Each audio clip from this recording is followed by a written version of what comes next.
अस्सलाम वालेकुम। उर्दू पोएट्री में खुशामदीद।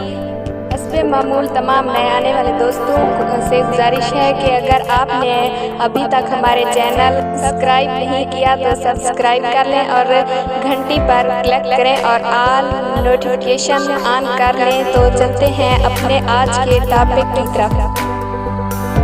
घबराए मत, ये कोई और नहीं बल्कि इंतहाई करीब से चुंटी की ली गई तस्वीर है। चुंटी अपने वजन से 20 गुना ज्यादा वजन उठा सकती है। अगर ये ताकत इंसान के पास आ जाए तो 5 साल का बच्चा पूरी गाड़ी उठा लेगा।